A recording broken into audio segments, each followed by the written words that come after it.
akhirat-akhirat di pekan-pekan kemarin. Hari ini kita bahas terkait sejarah.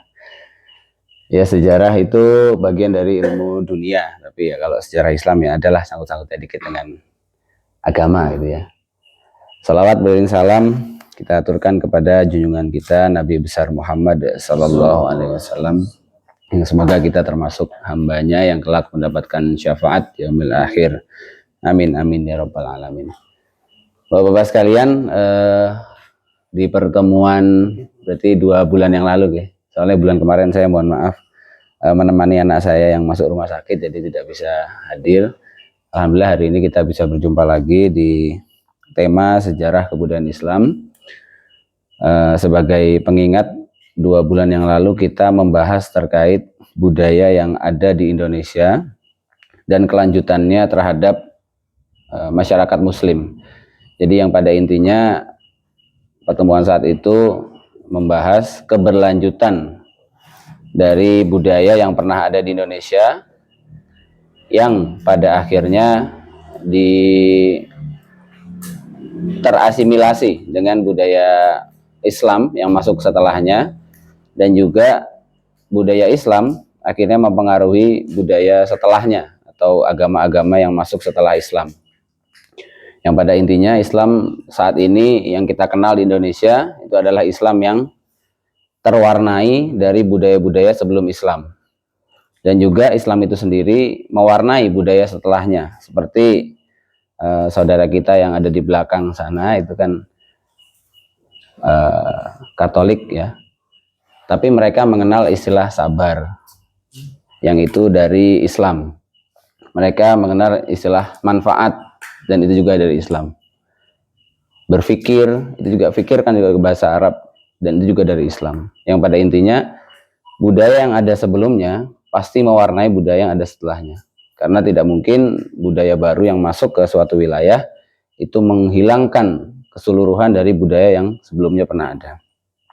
Nah, di depan bapak-bapak sekalian sudah ada peta dunia, okay? Kalau kita bicara tentang seluruh dunia hari ini, itu adalah seluruh dunia yang ada di gambar depan. Tapi kalau kita bicara di abad pertengahan atau sebelumnya, seluruh dunia itu adalah lingkup wilayah ini. Jadi dulu yang dikenal sebagai seluruh dunia adalah ini. Orang pada saat itu belum kenal Amerika Utara, Amerika Latin, lalu Australia, bahkan Rusia yang sekarang menjadi negara superpower ya. Itu belum kenal. Jadi yang dimaksud seluruh dunia adalah ini. Bukan berarti di Rusia atau di Amerika tidak ada manusia. Ada manusia, tapi dalam lingkup sejarah mereka belum. Nah, ini sekitar kalau di masa Rasul dan setelahnya. Jadi abadnya abad 7 mungkin ya, abad 7 sampai abad berapa ya? Penemuan benua Amerika abad berapa Pak Bima? Amerika pertama ditemukan oleh penjelajah Eropa. 1490-an kalau nggak salah ya. Itu berarti sampai sekitar hampir abad 15. Itu dunia yang kita kenal adalah seperti ini. Afrika Utara, Eropa, Jazirah Arab, India, dan Nusantara mungkin. Kurang lebih seperti itu. Dan China. Jadi yang dimaksud seluruh dunia adalah ini. Jadi petanya akan kita perbesar. Nah, ini benua Asia. Benua Asia. Jadi nanti kita akan melihat bagaimana manusia itu berpindah di antara beberapa wilayah ini. Di sini ada peradaban yang pernah dikenal pada saat itu, atau apa ya? Ya, peradaban, kita sebutnya peradaban saja. Ada Persia, lalu ada Hindustan atau India, terus ada Cina dan Nusantara. Setidaknya kalau kita bicara tentang masuknya Islam ke Indonesia, itu peradaban-peradaban ini memiliki sangkut paut. Bagaimana bisa sampai akhirnya Islam itu masuk ke Indonesia. Lalu setelahnya perjalanan manusia itu orientasinya adalah pada saat ini adalah perdagangan. Dimana kita kenal Selat Malaka itu ada di antara Sumatera dan Malaysia itu menjadi tempat di mana saat itu perdagangan maju atau ramai karena menjadi tempat yang strategis yang sudah pernah kita singgung di pertemuan sebelumnya. Dan juga ada Gujarat. Gujarat juga sebagai tempat transit antara Arab ke China. Lalu jalur perdagangannya itu, kalau jalur darat itu ada melintasi Asia Barat, lalu utara India sampai ke Cina. Yang komoditasnya adalah orang Cina mencari karpet, permadani. Nah, permadani. Orang Arab mencari kertas dari Cina, yang mana kertas itu akhirnya pada masa kekuasaan Khulafaur Rasyidin itu mulai tenar. Karena sebelumnya di masa Rasul dan sebelum Rasul itu penulisan itu masih minim. Orang-orang Arab masih mengandalkan hafalan dan pengucapan. Jadi ilmu yang mereka ketahui, mereka hafal dan mereka tularkan melalui lisan. Sedangkan setelahnya baru mengenal kertas dan akhirnya budaya tulis mulai muncul. Di mana nanti pada akhirnya Al-Quran dibukukan di masa Khalifah Utsman yang didahului oleh Khalifah Umar. Selanjutnya ada jalur laut. Jalur laut ini dari Arab menuju ke Cina itu melewati beberapa titik, yaitu Gujarat, India, Selat Malaka, dan pada akhirnya ke Cina. Lalu jalur laut kedua itu dari Arab lalu ke bagian selatan India, pantai barat Sumatera, termasuk Sumatera Utara, Sumatera Barat, terus Bengkulu, selatan Lampung, lalu menuju menyisiri pantai utara Jawa. Nah, di sini langsung menuju ke utara, melewati Maluku, Filipina sampai ke Cina juga. Nah, ini adalah jalur-jalur perdagangan yang dikenal pada abad itu. Dimulai dari abad ke-7 bahkan sebelumnya sampai kurang lebih nanti masuknya Wali Songo di abad 14-15 Masehi.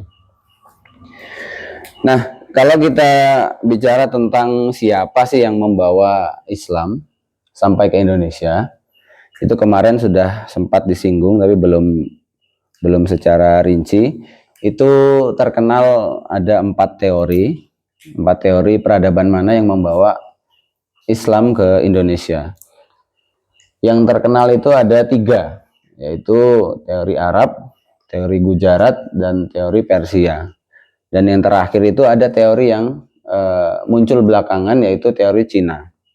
Jadi ada peran orang-orang Cina yang menyebarkan Islam ke Indonesia. Kenapa bisa Cina? Karena walaupun sekarang kita kenal Cina itu sebagai negara yang mungkin tidak kental dengan Islamnya, ya, tidak kental dengan Islamnya, tapi kok ada catatan sejarah yang mengatakan bahwa Cina itu membawa Islam ke Indonesia.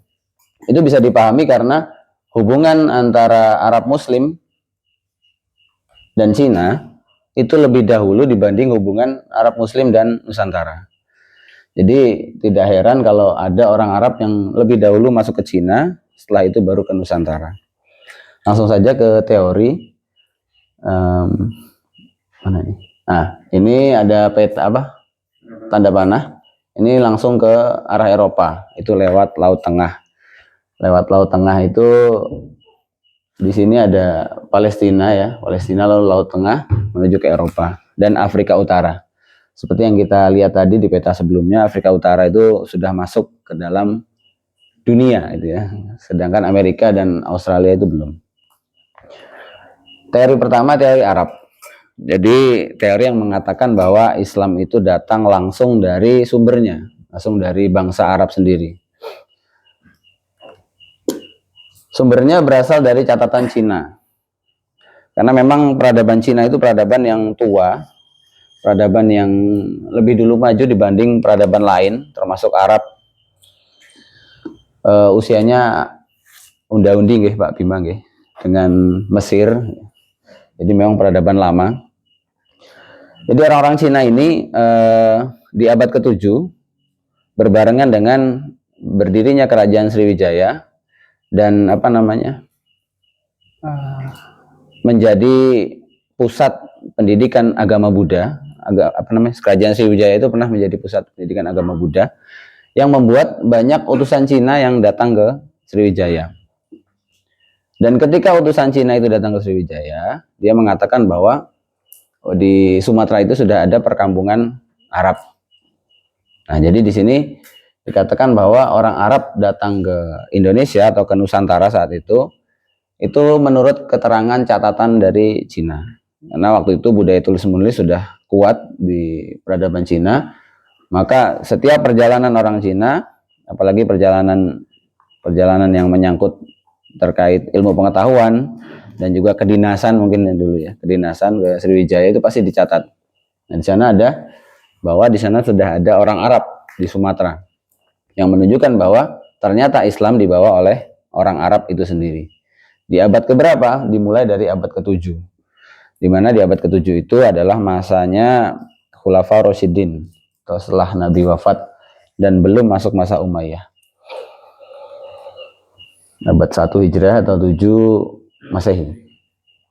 Nah, ini pemukiman Arab di Sriwijaya. Tapi setelah Sriwijaya tumbang atau meredup sinarnya, itu orang-orang Arab lantas pergi ke Pasai atau Samudra Pasai, yang merupakan kerajaan Islam pertama yang berdiri di Sumatera sekaligus di Indonesia.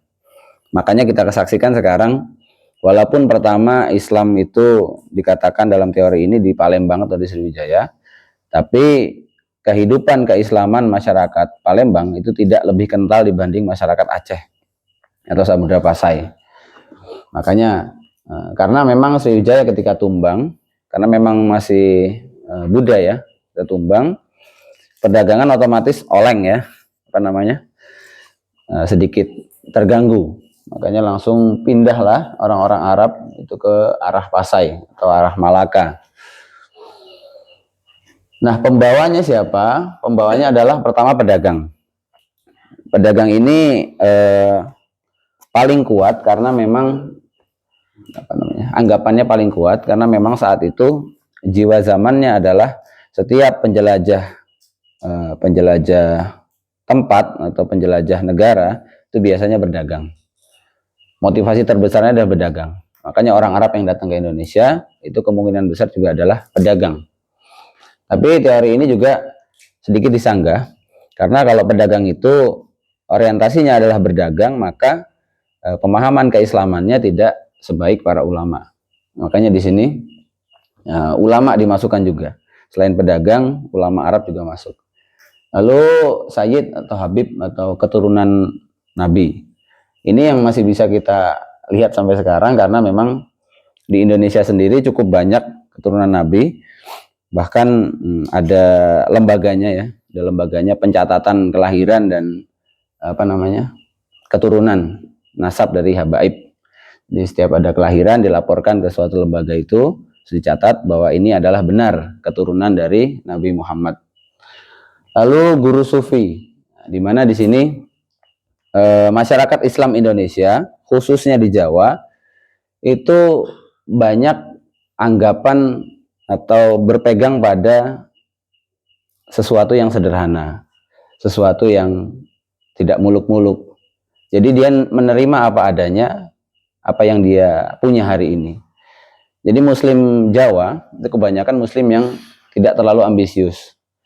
Nah, ini menunjukkan bahwa agama disebarkan oleh sufi, orang-orang sufi.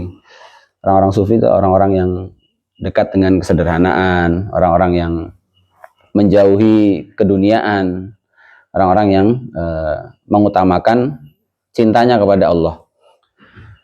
Ini juga nyambung dengan keyakinan Hindu yang juga erat dengan kesederhanaan. bukan ke apa ya, bukan keserakahan, bukan ketamakan, bukan bisnis gitu. Maka dari itu ada juga teori yang mengatakan orang Arab yang datang itu adalah orang-orang sufi. Dan ini adalah kata serapan yang kita kenal, yang juga kita pahami sebagai bahasa Indonesia, namun ternyata bagian dari bahasa Arab. Lisan itu kan juga bahasa Arab, ghaib, hijrah, ilmu. Jadi kata-kata ini juga pada akhirnya diserap oleh peradaban setelahnya. Agama Kristen yang atau Katolik yang datang setelahnya juga mengenal kata-kata ini. Sama seperti santri itu kan istilah yang Islam banget gitu ya. Tapi menurut salah satu pendapat bahwa santri itu adalah serapan dari Hindu juga, yaitu para cantrik. Cantrik apa ya bahasa bacanya gimana? Cantrik apa cantrik? Yang itu dari Hindu atau para penuntut ilmu yang fokus di suatu tempat jauh ya, padepokan, jauh dari tempat tinggalnya, jauh dari keluarganya, yang akhirnya juga diserap ke dalam budaya Islam. Makanya seperti pertemuan yang sebelumnya, budaya yang sebelumnya tidak akan hilang sama sekali, tapi pasti diserap, dan budaya yang sekarang ada juga akan mewarnai budaya setelahnya yang datang. Jadi keberlanjutan budaya. Lalu teori kedua ada teori Gujarat. Seperti yang tadi disampaikan di awal, Gujarat itu suatu wilayah yang ada di India. Tapi India di sini India yang dekat dengan Pakistan atau India bagian barat. Karena India bagian barat adalah wilayah yang lebih dahulu bersentuhan dengan Islam dibanding India yang tengah bahkan ke selatan, yang sampai sekarang mayoritasnya adalah agama Hindu. Nah, Gujarat ini sudah menjadi pemukiman Muslim sejak abad ke-7 atau masa sahabat tadi, yang pengaruhnya datang dari Arab langsung dan juga Persia. Nah, kampung Muslim di India Barat. Lokasinya menjadi transit jalur perdagangan dari Arab, tadi jalur yang warna oranye kalau nggak salah, dari Arab menuju ke India. Jadi India bagian selatan itu pasti lewat Gujarat, karena Gujarat lautnya cenderung lebih tenang. Lalu buktinya kenapa bisa orang Gujarat itu yang membawa Islam ke Indonesia, karena ada seorang raja Muslim itu bernama Johan Syah. Nah, Syah di sini itu biasanya adalah nama-nama yang dimiliki orang Gujarat dan orang Persia atau gelar, sama seperti kayak Alam Syah atau Firman Syah. Itu adalah nama-nama khas. Kalau orang Jawa kan punya nama-nama khas ya, Su siapa gitu ya, Sugeng misalkan, atau Su Silo gitu misalnya. Nah, orang-orang Gujarat juga punya nama-nama itu, sama seperti India itu Muslimnya kan pakai Khan ya kan, karena memang untuk mencirikan bahwa itu seorang Muslim itu ada nama atau gelar tertentu. Jadi Johan Syah ini adalah nama atau gelar yang terkenal atau di kalangan masyarakat Gujarat dan Persia itu digunakan.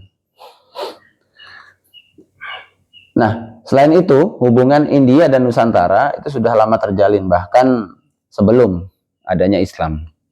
Maka dari itu ketika Islam datang, hubungannya tetap lanjut dan merupakan salah satu teori di mana Islam itu datang dari Gujarat. Lalu satu lagi, makam Malikus Saleh. Malikus Saleh itu raja pertama Samudra Pasai, atau nama lokalnya itu Mirah Silu. Mirah Silu itu nama lokal dari Malikus Saleh. Itu makamnya itu bercorak Gujarat. Nanti bisa kita lihat gambarnya. Ini adalah dua makam yang lokasinya itu jauh ya, Cambai di Gujarat dan juga Pasai di Pulau Sumatera atau di Aceh, di mana keduanya itu memiliki corak yang mirip, bahkan mungkin hampir sama ya, yang menandakan bahwa Islam yang ada di Pasai, paling tidak yang ada di Pasai, itu terpengaruh dari budaya Gujarat atau Muslim Gujarat, walaupun tetap ada yang menyangkal ini cuman anu aja nih, cuman apa namanya? Bukan kebetulan, apa namanya? Adanya pengiriman barang dari mana? Dari Gujarat, dan ternyata bagus ini buat makam seorang raja, kayaknya bagus dipakai gitu. Jadi belum tentu juga Islamnya terpengaruh Gujarat, tapi paling tidak teori Gujarat salah satunya adalah yang didukung oleh batu nisan ini. Selanjutnya adalah teori Persia, teori yang mungkin bisa dikatakan lemah, tapi juga tetap ada kelebihannya. Makam bercorak Persia di Barus itu mana ya Pak ya? Sumatera Utara bukan? Barus. Yang terkenal dengan kapur barusnya itu, wangian. Mana Pak Bima? Barus itu? Dekatnya Palembang. Barus ya. Lalu persamaan budaya Persia dan Nusantara, budaya Islamnya terutama, itu di Sumatera Barat itu ada peringatan 10 Muharram ya Pak ya, untuk Syiah itu. Kalau Syiah itu kan 10 Muharram ya, untuk memperingati atau meratapi kematian dari cucu Rasulullah, Husain. Nah di Sumatera Barat itu ada tabui atau tabut sebenarnya, tapi mereka mengucapkannya tabui, di mana itu adalah kemiripan atau kesamaan mereka merayakan itu di 10 suro ya. Tapi mereka sendiri tidak mengatakan ini bukan ajaran Syiah. Cuman adanya kesamaan ini membuat apa ya? Adanya anggapan bahwa Islam itu datang dari Persia, salah satunya. Lalu ajaran Al-Halaj dari Syekh Siti Jenar. Nah, Syekh Siti Jenar sendiri adalah Siti itu kan tanah, Jenar itu merah, tanah merah yang artinya adalah ya tanah Karbala itu tadi, kematian Husain di sana. Jadi pembunuhan, tanahnya merah gitu kan. Siti Jenar itu membawa ajaran Al-Halaj manunggaling kaula Gusti. Artinya adalah setiap perbuatan baik manusia itu adalah pancaran dari sifat Tuhan. Tapi banyak yang menyesatkan Siti Jenar. Berarti Tuhan ada dalam diri manusia dong. Berarti Tuhan itu sama dengan manusia. Tapi pendukung dari Al-Halaj ini beranggapan bukan Tuhan masuk ke dalam tubuh manusia, tapi adalah sifat kebaikan manusia itu berasal dari Tuhan. Katanya begitu. Ya di balik kontroversinya itu adalah pendukung atau bukti bahwa Islam itu masuk dari Persia. Karena ada seorang tokoh namanya Syekh Siti Jenar itu tadi. Dan Syekh Siti Jenar itu termasuk dari salah satu wali songo. Nah, di sini kok bisa sih wali songo itu Syekh Siti Jenar? Ternyata wali songo yang kita kenal bahkan masyhur di kalangan masyarakat Islam itu tidak hanya 9 orang yang kemarin kita singgung juga. Ternyata wali songo itu berapa ya? Bukan bersebelas, gimana ya bahasanya Pak? Jadi ada gelombang pertama, gelombang kedua, angkatan pertama, angkatan kedua, angkatan ketiga, dan seterusnya. Setidaknya ada 4 atau 5 angkatan, yang dimana salah satunya adalah Syekh Siti Jenar itu. Dan kalau bapak-bapak punya atau pernah lihat lukisan Sunan yang ada 9 itu tidak dalam satu angkatan itu sebenarnya. Ada yang angkatan pertama, sebagian angkatan kedua, angkatan ketiga, keempat, termasuk Sunan Kalijogo itu angkatan terakhir, di mana para Sunan kebanyakan sudah orang lokal, karena sudah berilmu yang ditransfer dari orang luar. Akhirnya di angkatan keempat, ketiga itu sudah ada orang-orang lokal. Tapi angkatan pertama itu masih orang-orang dari Timur Tengah, dari Mesir, dari Palestina, dan sebagainya. Lalu kesamaan pengejaan huruf Arab dan kaligrafinya. Nama-nama dengan Syah, tadi kan saya sempat sebutkan, Gujarat dan Persia itu ada Syahnya itu tadi. Makanya bukti ini dijadikan bukti dari 2 teori Gujarat dan teori Persia. Persia juga ada Syah itu, makanya dimasukkan juga. Lalu orang Persia yang berdagang di Malaka itu juga sudah lama. Dan makam Malikus Saleh bercorak Gujarat adalah pengaruh dari Persia juga. Karena memang Gujarat sendiri itu dapat pengaruh dari Arab dan Persia. Nah, ini adalah bahasa Persia yang diserap ke bahasa Indonesia. Ternyata lumayan banyak juga. Ada anggur dalam bahasa Persia, angkur ya. Sopan lagi. Baju, terus banyak ya. Ada gandum, jimat, azimah. Bahkan kenduri ya. Kenduri itu juga dari bahasa Persia, akar bahasanya. Dimana ketika ada persamaan bahasa yang cukup banyak, itu menandakan pernah adanya kontak budaya yang terjadi cukup intens. Seperti misal orang Madura yang datang ke Jawa, akhirnya si orang Madura tadi punya pengetahuan tentang bahasa Jawa, sampai akhirnya mewarnai bahasa Maduranya, dan itu cukup intens, dan dalam waktu yang lama akhirnya tercampurlah bahasa mereka. Dan ini juga teori ini atau bukti ini didasarkan dari teori bahasa, penyebaran bahasa Austronesia. Di sini ada bahasa Indonesia, bahasa Paiwan, Cebu, saya nggak tahu Paiwan sama Cebu mana ini. Terus Malagasy itu Maladewa ya. Terus Batak, Toba, sampai Hawaii. Ini adalah sebutan atau hitungan 1 sampai 10, di mana mereka itu walaupun jauh, kayak Jawa dan Hawaii itu kan jauh ya, tapi bahasa hitungan 1 sampai 10-nya ada kemiripan. Iya. Karena rumpun bahasa itu paling tidak ada rumpun bahasa Arab, rumpun bahasa Eropa, bahasa Austronesia atau Indonesia, New Zealand, Papua Nugini, Hawaii, terus Madagaskar, itu masuk dalam satu rumpun. Lalu rumpun bahasa yang lain juga ada. Nah, rumpun bahasa ini yang menandakan bahwa peradaban ini pernah jadi satu dan bahasanya mirip. Berarti pernah terjadi entah dari suatu tempat pindah atau dari suatu tempat datang menjadi bahasanya bercampur, dan itu juga akhirnya menjadikan landasan bahwa banyaknya bahasa Persia yang masuk ke dalam bahasa Indonesia itu menandakan bahwa Persia pernah melakukan kontak yang cukup lama yang akhirnya itu mewarnai budaya Indonesia. Lalu selanjutnya teori terakhir, itu teori Cina.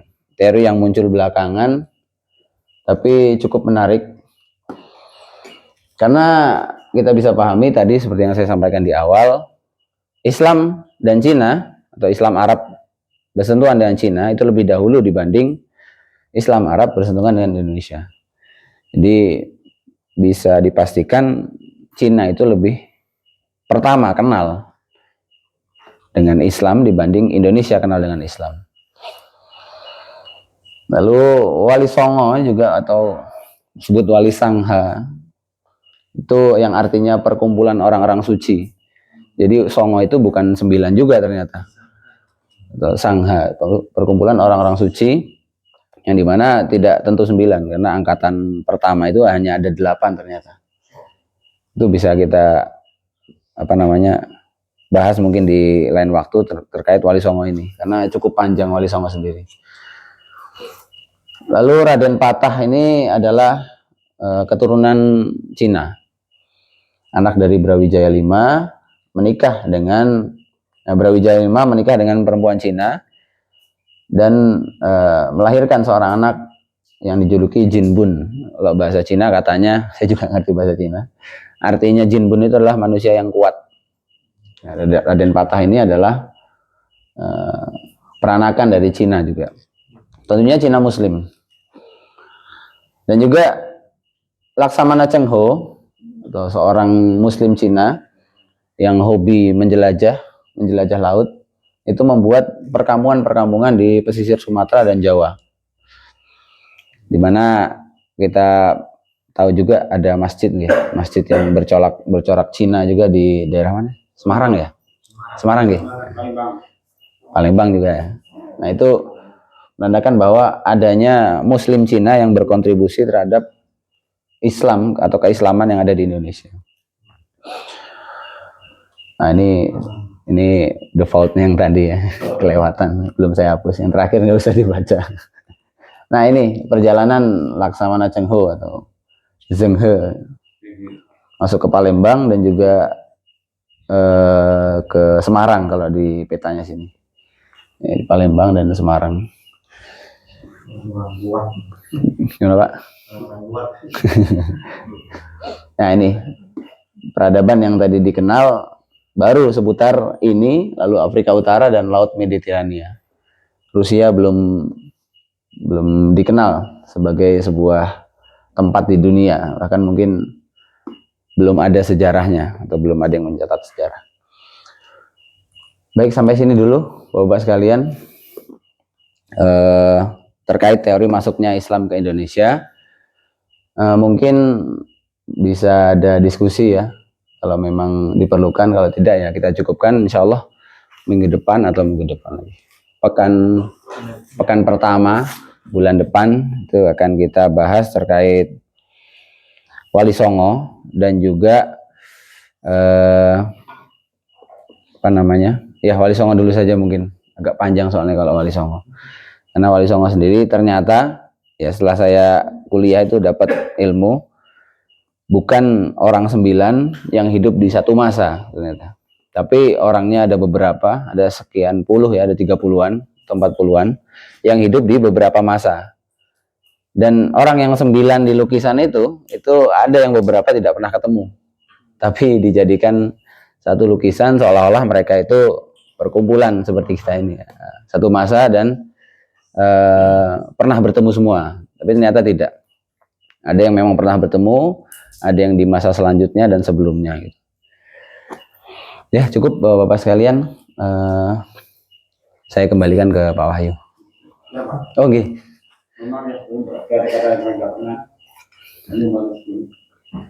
Masalah wali 9 juga kita belum pernah ziarah, banyak orang pernah ziarah. Gimana itu? Bisa ke ziarah ke makam?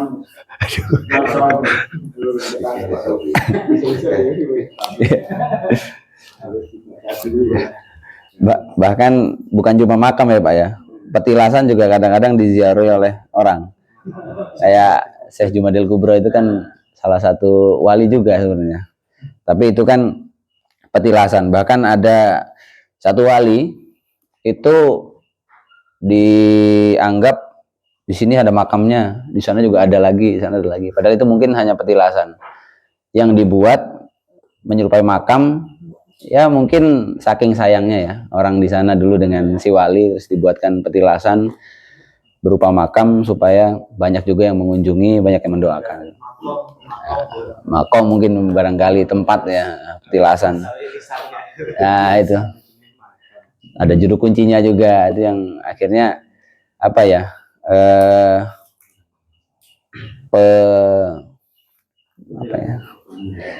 sedikit pengkultuskan mungkin. Kalau makam sendiri ya memang ada teori itu, maksudnya makamnya ada di sini, biasanya ada backupan catatannya. Oh, Sunan Kalijaga di sini, Sunan Gunung Jati di sini. Bahkan kemarin tuh pas saya di kampus di UIN Sunan Kalijaga, ketika lagi wisudaan nih, kan ada datang orang tua dari berbagai macam daerah. Saya tahu ini orang Madura kayaknya dari logatnya. Pak, makamnya Sunan Kalijaga di mana? Oh maaf, di sini cuma masjidnya tok namanya Sunan Kalijaga, tapi makamnya nggak di sini. dia nyari mungkin. Iya, oh ya, nah itu. Dia nanyanya makam kan. Nah, gitu. Di sini nggak ada makam Sunan Kalijaganya, cuma masjid. Ah di Gajah Wong. Pak Isan, tadi kan kita melihat di peninggalannya Indonesia itu makam orang soleh itu sudah di atasnya itu rata-rata ada bangunan. Nah, sedangkan ajarannya Kanjeng Nabi kan makam itu di atasnya dilarang ada bangunan, dilarang digijing. Nah, itu sebenarnya mulai kapan? Berarti kan Ini kan usianya tidak terpaut jauh dari masa sahabat. Tapi kok ketika ke arah timur, makam-makam orang-orang soleh wali itu rata-rata di atasnya ada bangunan ya. Bangunan. Nah, mempermegah itu ya. Mulainya gara-gara ketabrak budaya putih. Yang pertama. Yang kedua, budaya yang datang tidak meninggalkan budaya sebelumnya. Tidak menghapus budaya sebelumnya. Kita kan masih menemukan orang Islam yang buatan sholat. Nah, tapi yang aku ini Gusti Allah. Nah, ini mungkin masih mengadopsi bahasanya orang-orang Hindu. Dewi Sri. Nah, Dewi Kemakmuran. Bahasanya. Nah, itu apakah memang ada dakwah yang terhenti atau itu dimasukkan? Atau mungkin masuk minggu depan? Yang pertama benar tadi yang disampaikan bahwa budaya yang datang itu tidak menghapuskan budaya sebelumnya, dan budaya yang datang pasti mewarnai budaya setelahnya nanti. Sama seperti yang kijing tadi atau makam yang besar-besar ini yang megah, yang dalam ajaran Islam sendiri itu tidak dibenarkan atau dilarang untuk mendirikan bangunan. Itu tadi ketika Islam bersentuhan dengan budaya di luar Islam seperti Persia, Gujarat, India, itu kan di India sendiri pembuatan kuil-kuil, pembuatan bahkan lebih parah dari ini, itu makam dari salah satu istri dari Raja India namanya Shah Jahan, itu punya istri namanya Mumtaz Mahal. Jadi Mumtaz Mahal itu meninggal menyisakan duka yang begitu mendalam bagi si raja ini. Akhirnya dibuatkanlah makam yang luar biasa megah yang kita kenal sebagai Taj Mahal itu tadi. Jadi si Mumtaz Mahal tadi adalah seorang muslimah, tapi oleh Raja India tadi dibangunkan yang begitu megah. Nah, sama yang seperti yang terjadi di Persia itu juga karena percampuran budaya antara Arab atau Muslim kepada Persia, Muslim masuk ke India, Muslim masuk ke Indonesia, itu pasti bertemu dengan budaya yang sudah ada di sana. Seperti candi, itu kan dalam Islam di Jawa itu akhirnya berujung ke kijing, di mana candi itu didirikan setelah 1000 hari kematian seorang raja, sedang kijing itu dibuat setelah 1000 hari kematian seorang Muslim yang memang mungkin beranggapan bahwa harus dikijing gitu ya, tapi kan nggak semua Muslim. Nah, jadi begitu Pak Ali, intinya budaya yang setelahnya itu mewarnai budaya Islam yang masuk di suatu daerah. Sampai pada akhirnya, karena begini, kalau misalkan harus dipuritanisasi secepat itu, mungkin akan sulit orang menerima Islam. Agama menghancurkan budaya kami, ini nggak cocok nih misalkan. Dan yang selanjutnya pertanyaan terkait kepercayaan adanya Dewi Sri atau Dewi Kemakmuran atau Nyi Roro Kidul dan lain sebagainya. Yang pertemuan lalu kita singgung, Islam itu masuk ke Indonesia setelah ada budaya animisme, dinamisme, lalu Hindu Buddha. Yang mana animisme, dinamisme itu biasanya meninggalkan atau berlanjut sampai sekarang terkait kepercayaan, sedangkan Hindu Buddha itu terkait bangunan peradaban atau sesuatu yang fisik. Nah, kepercayaan terhadap Dewi Sri dan lain sebagainya itu kan erat kaitannya dengan roh nenek moyang atau roh penunggu suatu wilayah, dan itu kelanjutan dari animisme, dinamisme. Terus apa sebabnya sebenarnya? Apakah ada dakwah yang terputus atau memang sengaja dilestarikan? Pertama, memang sengaja dilestarikan karena tadi alasannya supaya target dakwah tidak lari gitu ya.